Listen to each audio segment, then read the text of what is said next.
당신은 사람 보는 눈이 필요하군요. 제23장 회복 탄력성이 높은 정신적 과잉 활동인. 실제로 위험, 불안정, 학대는 사람을 극도로 예민하게 하면서도 창의적으로 사고하게끔 몰아간다. 학대를 당한 아이들 중에서 두뇌 활동이 비상하게 좋아지는 경우가 있다. 부모가 선량한 보통 사람이라면 일부러 아이를 학대하는 게 아니다. 하지만 두뇌 활동이 남다른 아이를 감당할 역량이 안 되니까 아이를 심하게 꾸짖거나 소원하게 대할 수는 있다. 그렇잖아도 감수성이 예민한 아이에게 부모의 몰이에 꾸중, 비판은 정신적 폭력과 다르지 않다. 영재성이 있는 아이는 자신의 부모보다 통찰력이 있고 이성적이며 어른스럽기 때문에 부모에게서 안정감을 찾을 수가 없다. 아이는 본능적으로 자기가 부모보다 똑똑하다는 것을, 부모의 이해에 의지할 수 없다는 것을 안다. 따라서 스스로 심리적 회복 탄력성을 키우지 않으면 안 된다. 지성은 안락에 무뎌지고 위험을 만나면 깨어난다. 정신적 과잉 활동인의 적응력은 그들이 어린 시절 겪은 위험에 비례한다. 요컨대 감각 과민, 유난히 민감한 편도체, 의미를 추구하며 마구 갈래를 뻗는 생각, 불안한 예측은 원래 모두 외상 후 스트레스의 징조일 것이다. 정신적 과잉 활동인은 부모도 성향이 비슷한 경우가 많았다. 그렇다면 정신적 외상은 이전 세대에게까지 거슬러 올라갈 것이다. 하지만 오히려 이런 경우에 해당하는 정신적 과잉 활동인은 심리 조종에 직면하더라도 그 상황에 잘 대처하고 경계심을 늦추지 않는 듯하다. 내가 지금까지 기술한 내용에 여러분이 해당된다면 수고스럽더라도 이 사태를 정면 돌파하기 위해 누군가에게 도움을 받는 것이 바람직하다. 어린 시절에 당한 학대를 마주한다는 것은 굉장히 힘든 일이다. 특히 심리적 학대는 겉으로 드러나지 않으면서 훨씬 음흉하다.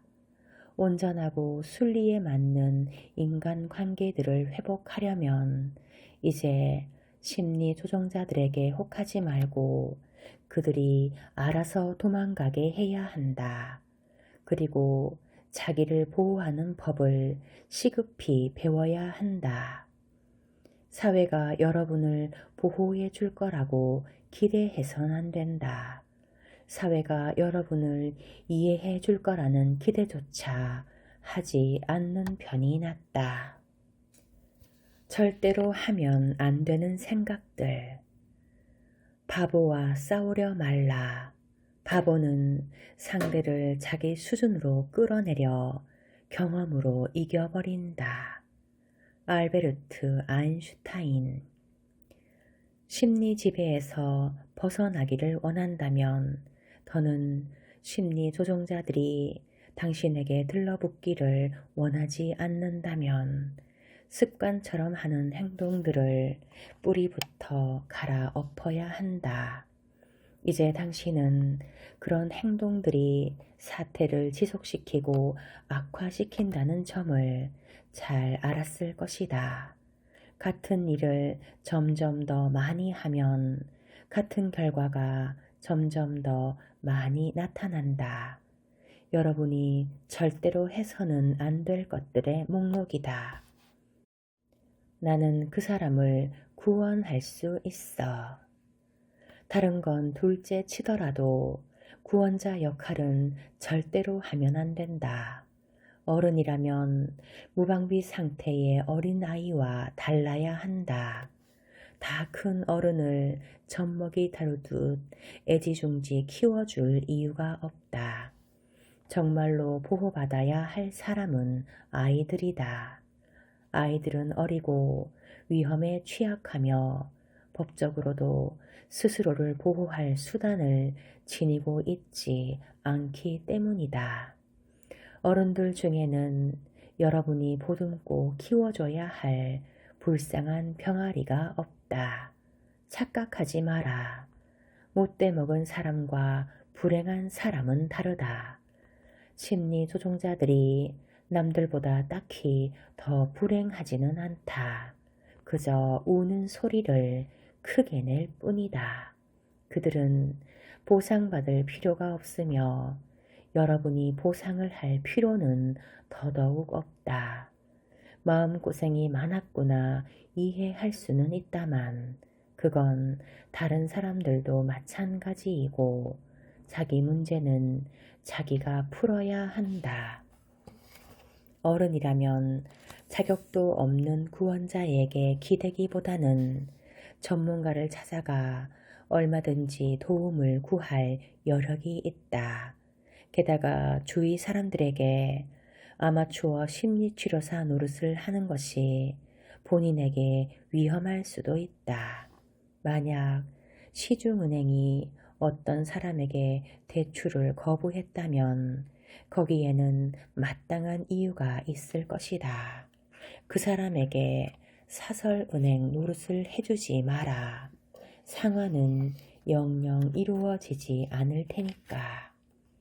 구원자 역할 단골 배우들은 난 네가 필요해 라는 말에 꼼짝을 못한다.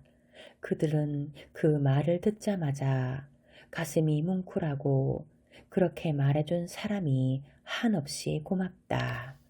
아, 드디어 누군가가 고맙게도 내게 필요하다고 말을 해주는구나. 당신은 버선발로 달려나가 상대가 뭘 부탁하든 감격에 겨워 다 들어준다. 당신은 자기가 테레사 수녀인 줄 알지만 상대는 당신을 부려먹기 좋은 노새 정도로밖에 생각하지 않는다. 그런 처지가 뭐 그리 만족스러울까. 다음에 누군가 난 네가 필요해 라고 하거든. 그 말이 난 너를 이용하고 싶어 라는 뜻은 아닌지 꼭 짚고 넘어가기 바란다. 주는 것만큼 받지 않아도 괜찮아. 결코 마르지 않는 분수의 수도 꼭지를 잠글 때가 왔다. 여러분은 공정거래를 준수해야 한다.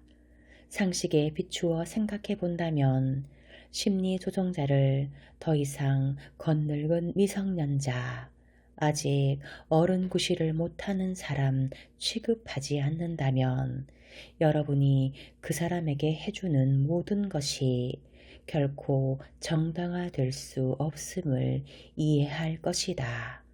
사랑과 돌봄을 혼동해서는 안 된다. 어린 아이의 성장기, 특히 만 7세 이전까지는 모성적 돌봄이 반드시 필요하다. 하지만 아이가 웬만큼 컸다면 그런 식의 돌봄은 오히려 독이 된다. 계속 아기 취급을 하면 아이가 자율성을 익힐 수 없기 때문이다. 엄마는 널 사랑해. 하지만 네 손으로 빵에 버터를 발라 먹으렴. 빵에 버터를 발라주는 것과 사랑은 아무 상관도 없단다. 성인 대 성인의 관계에는 모성적 돌봄이 들어설 이유가 없다. 당신은 무상으로 뭔가를 해주고 다른 사람들에게 감사와 인정을 받는다. 그렇지만 당신도 그런 게 통하지 않는다는 사실을 알 만한 위치에 있지 않은가. 조상들의 지혜는 모두 공정하고 대등한 교환에 바탕을 두고 있으므로 어떤 것도 공짜가 아니다. 나는 너에게 주고 너는 나에게 준다. 이때에는 아무도 다른 사람에게 절대적인 힘을 행사하지 않는다. 그러나 받지 않고 주기만 하는 사람은 상대를 빚진 자로 만들기 때문에 미묘한 힘을 거머쥔다. 주지 않고 받기만 하는 사람은 자유와 절개를 잃고 비굴한 입장, 거린과도 같은 처지에 놓인다. 이 두 가지 태도는 모두 인간적인 상처의 결과겠지만 결코 장려되어서는 안 되며 가급적 바로잡아야 한다. 여러분에게 다시 한번 분명히 말한다. 자신이 주는 것과 받는 것 사이의 균형을 찾는 일, 이것은 순전히 개인에게 달렸다. 자기 자신의 가치를 깨달을 때만 그 균형을 발견할 수 있기 때문이다.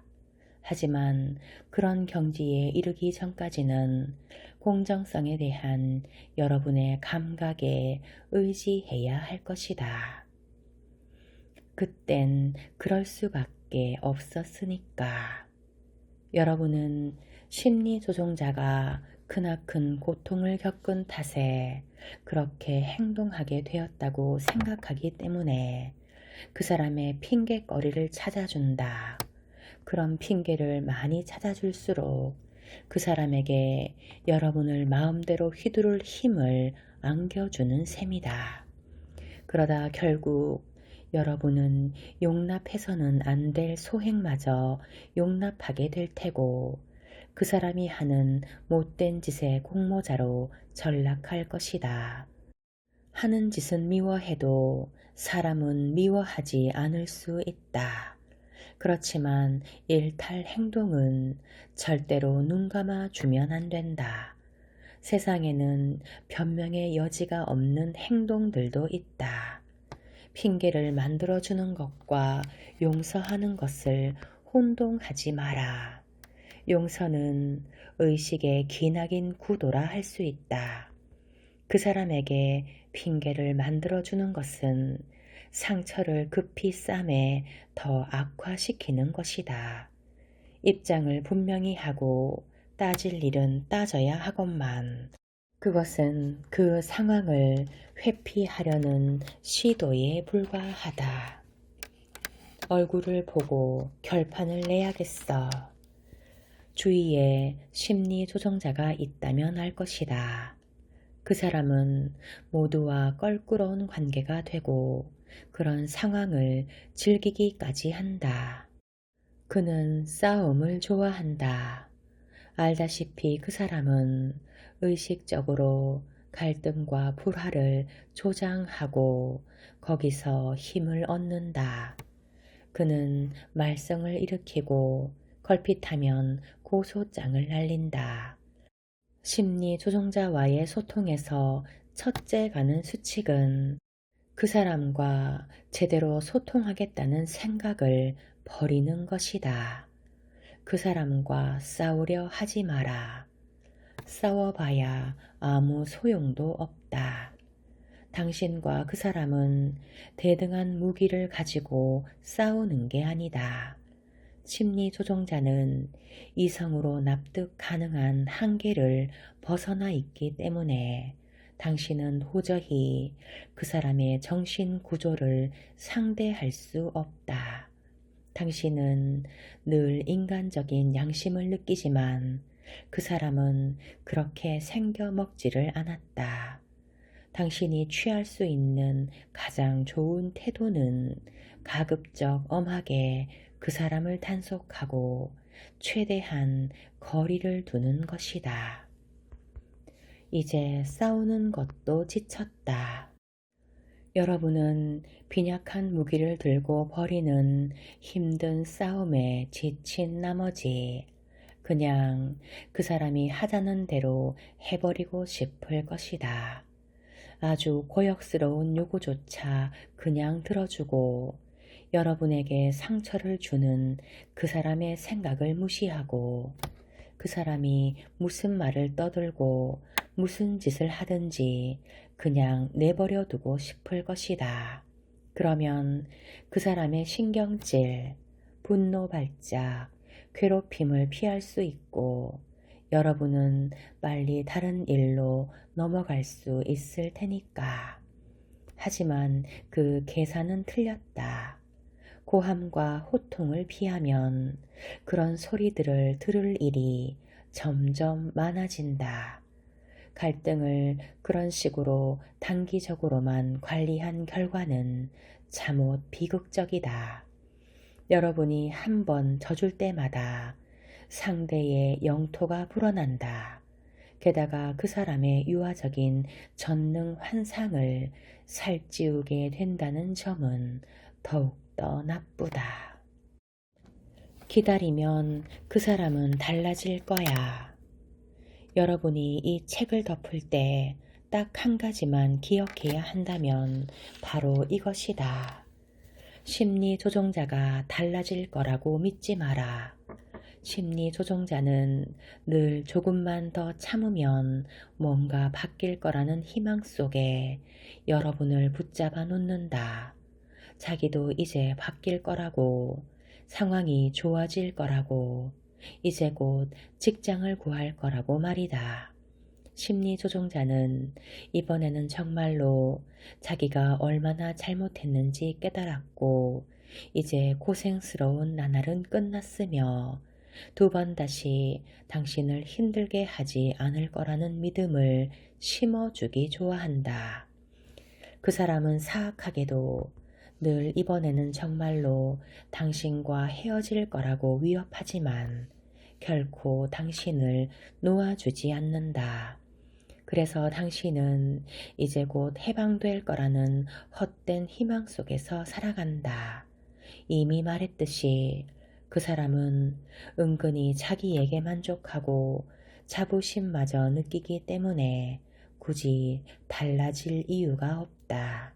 그 사람은 자기가 아니라 다른 사람들에게 문제가 있다고 생각한다. 심리 조종자는 변하지 않는다.